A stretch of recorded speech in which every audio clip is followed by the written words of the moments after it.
ناظرین اکرام، وہ لوگ جو روحانی سفر طے کر رہے ہیں، میں ان کو بتانا چاہوں گا کہ روحانی سفر کے لیے سب سے پہلے کس چیز کی ضرورت پڑتی ہے۔ تو سب سے پہلے جو اہم مسئلہ ہے وہ یہ ہے کہ اپنے اندر پرہیزگاری پیدا کریں، کہ جب تک انسان کے اندر پرہیزگاری نہیں ہوگی اس کے اندر روحانیت آ ہی نہیں سکتی، اس لیے کہ پرہیزگاری روحانیت کے اندر شرط ہے۔ اور وہ لوگ پرہیزگاری کے ساتھ ساتھ اللہ رب العزت کا ذکر و اذکار کریں اور حضور صلی اللہ علیہ وسلم پر کثرت کے ساتھ درود پاک پڑھتے رہیں، اس لیے کہ ذکر و اذکار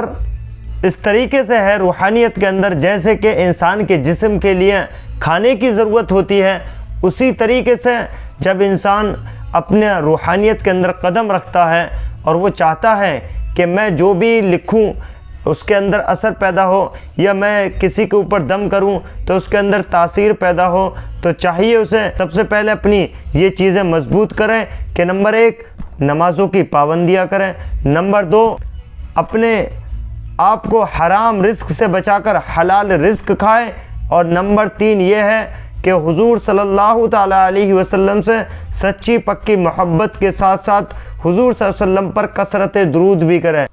یعنی ایک وقت ایسا باندھ لیں کہ کم سے کم 100 بار نبی کریم صلی اللہ علیہ وسلم پر درود پاک پڑھتا رہے۔ انشاءاللہ تعالیٰ جس انسان نے ان چیزوں کی پابندی کر لی تو وہ اپنے وظائف کے اندر کامیاب ہو سکتا ہے، وہ اپنے اعمال کے اندر کامیاب ہو سکتا ہے۔ پھر اس کے بعد جب وہ روحانیت کا سفر طے کرتا ہے تو اپنے اندر وہ نورانیت پیدا جو کرے گا وہ اپنے عمل سے ہی پیدا کرے گا، اور جب وہ جس وظیفے کو پڑھے گا یعنی جس عمل کو پڑھے گا تو اسی کا نور اس کے اندر دھیرے دھیرے، جس طریقے سے ایک درخت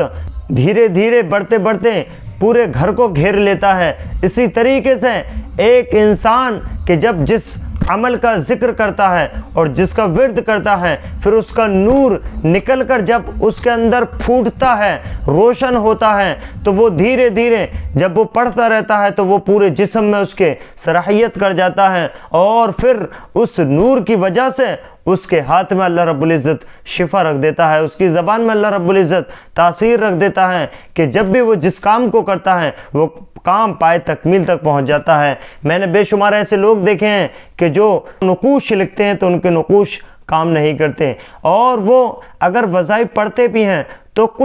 کچھ وقت کے لیے تو پڑھتے ہیں اور اس کے بعد پھر اس کو ترک کر دیتے ہیں، اس لیے وہ اپنی زندگی میں کامیاب نہیں ہو پاتے ہیں۔ ناظرین کرام، میں سمجھتا ہوں وہ لوگ سمجھ گئے ہوں گے جو روحانیت کا سفر طے کر رہے ہیں کہ سب سے پہلے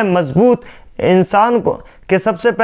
کو کس چیز میں مضبوطی حاصل کرنی چاہیے، اور وہ کیا کیا چیزیں ہیں جو میں نے آپ کو بتائی ہیں، 3-4 چیزیں، آپ اس پر عمل کیجئے اور اپنے استاذ یا اپنے شیخ جس کے آپ سیکھ رہے ہیں آپ اس کا ادب کیجئے۔ انشاءاللہ تعالی میں 100% کہتا ہوں اللہ رب العزت آپ کو کامیابی عطا فرمائے گا، اور کوئی نہیں ایسا ہے جو آپ کو کامیابی سے روک سکیں۔ ناظرین کرام، اکثر وہی فیل ہوتے ہیں کہ جو اپنی فیلڈ میں اترتے تو ہیں لیکن کچھ وقت تک تو وہ عمل کرتے ہیں اور اس کے بعد وہ اپنے عمل یعنی کہ پرہیزگاری کو ترک کر دیتے ہیں، تو پھر وہ ناکام ہونے لگتے ہیں، پھر وہ کامیاب نہیں ہوتے، پھر وہ ہر چیز میں پھنستے ہوئے نظر آتے ہیں، اور پھر وہ مبتلا رہتے ہیں اپنے ہی پریشانیوں میں کہ یہ میرے اعمال کام کیوں نہیں کر رہے ہیں، کہ یہ میرے نقوش کام کیوں نہیں کر رہے ہیں۔ وہ اس لیے کہ انہوں نے جناب اس چیز کا ورد ہی نہیں کیا ہے، انہوں نے اس چیز کو اپنے اندر پیوست ہی نہیں کیا ہے